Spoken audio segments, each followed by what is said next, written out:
choir since 1984. I sing bass.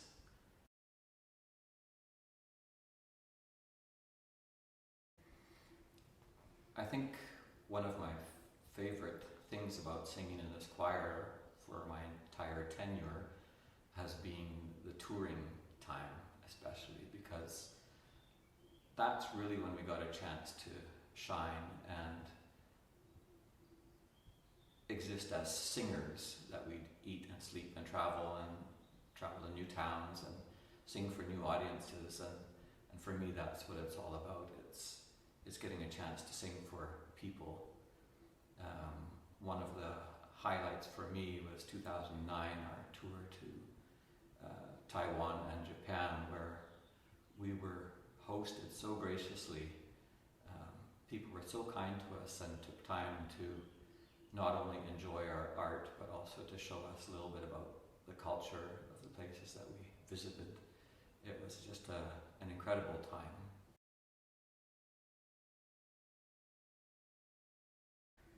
Absolutely.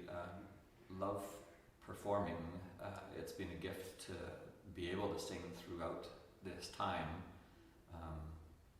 Without having the audience there, it's a very different kind of experience. I think what's kept me going is the hope that at the end of this experience that we will get to see the audience again. There's something special about being in a room with 20 singers and singing for a group of people and looking out and seeing that what you're doing is moving somebody, and realizing that without those 20 voices there'd be nothing for the audience to experience, to listen to. So that's been a big hole or a vacuum. Singing for video is still an opportunity to sing, but you do not get that immediate feedback from the audience where people go, wow, or you see them crying or whatever, just being moved by the music. So that's something I'm looking forward to one day, singing for an audience again.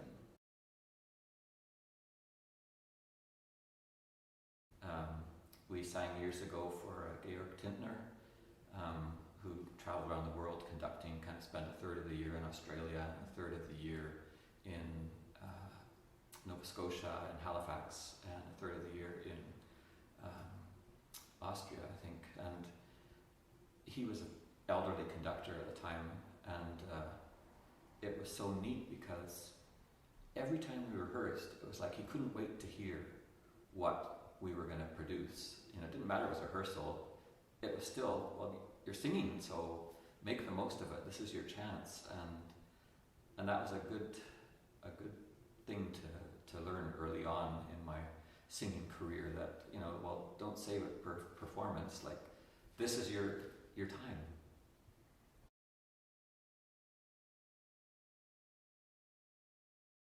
I think really what it was that I had not been playing my trumpet for a couple of years, and I did get into UBC as a trumpet major, but it was frustrating and it wasn't coming back as quickly as I had hoped, and I audited choir the first year and loved singing, and so in my second year I just thought, you know what, I'm going to switch into voice instead. And part of it was maybe still my parents' advice resonating in the back of my mind somewhere, that what are you going to do with it when you're finished? And at that point, I hadn't heard of the Vancouver Chamber Choir, so I didn't know that there was an opportunity to sing professionally after I got out. But I thought there's a lot more chance that I'll get an opportunity to sing somewhere than to play my trumpet somewhere.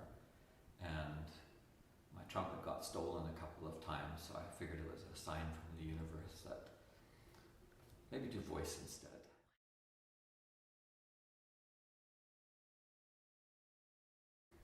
Absolutely, I'd have to say Nikolai and Raisa Klesnikov. Nikolai was my voice teacher since 1989.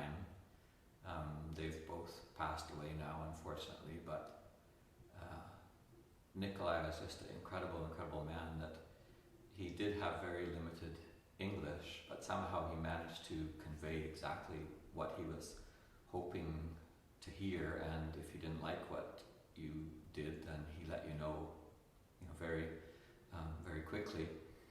I remember one lesson where I came in, and he would always walk over to his piano, and then he would kind of slowly lean towards the chair and then fall down into his bench. And one time he caught me kind of grinning at him. He said, "Yeah, you laugh. Soon it will be you."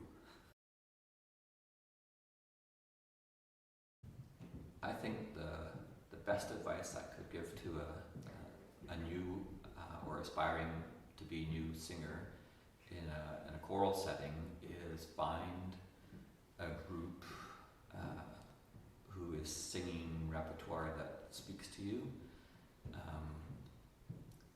The real fun comes from connecting with the music and sharing it with an audience.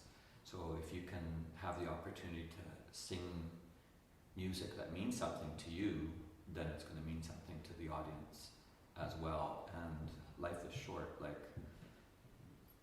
you never know when it's your last time to sing that particular piece, and so you might as well be doing something that's meaningful to you.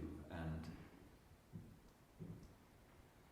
touring, I think if you can be in a group that does touring, that really is a huge bonus, because that's a time when you pull together as a choral group, as a sports group, same thing. It's you're spending time together and you're being strictly a singer, not all the other things you might be doing to try and support living. So that's my advice.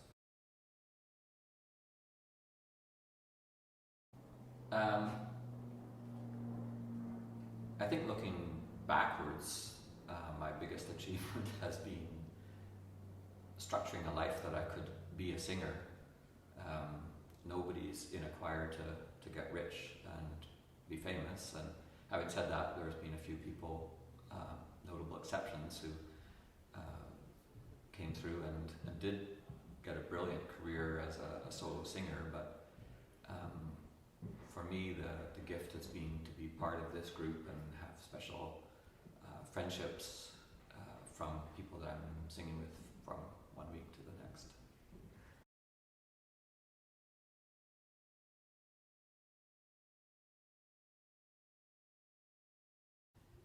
It's a good question. I think it's made us especially aware of, Kari today in rehearsal was saying, think about what you're singing. The text now more than ever is so important, and it's true when you're singing about light and darkness, that if you allow yourself to think about what message you're trying to give through these words, it brings a whole different flavor to it. It's not just beautiful singing, but there's a message that has import.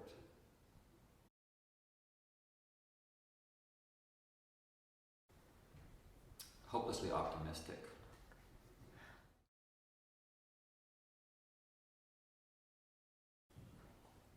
Trust.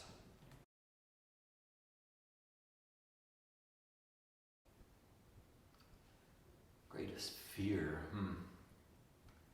I used to have nightmares about being on stage and having forgotten all my music.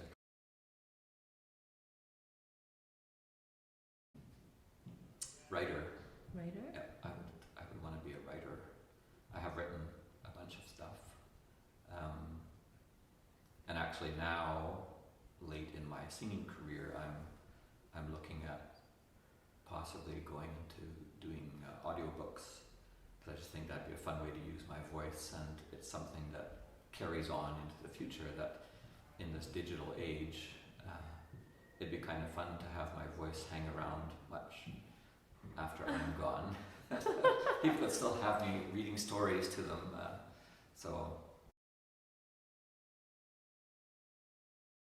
Okay, this wasn't a living person anymore, but it was my parents, actually, because they're both gone now, but they were huge supporters. Once they realized I had a voice and could sing, they were a little reluctant to come and hear me to begin with, but then I sang at one of my brother's weddings, and everybody said, "Wow, he sounds great." And I said, "Yeah, we never knew." And so they started coming out, and they were great supporters of the choir. But I admired them both because they came to Canada in 1955. My mom was 21, my dad was 24. They just got married, and the reason for moving here was that if he had stayed, he was a steam engineer, and if he had stayed in Holland, working for Holland America, he would have been put on a 3-year run and not come home. So basically, he would have missed the first 3 years of marriage because they didn't do trips home. You just stayed on the ship and worked. And so I said, "No, that's what I'm going to move to Vancouver." And to me, I think, wow, like at that age, to just go to a completely different continent and raise a family, and yeah, we had lots of Dutch traditions, but they were firmly into that we're going to be Canadians and do things a Canadian way, and that took a lot of courage, so I admire that.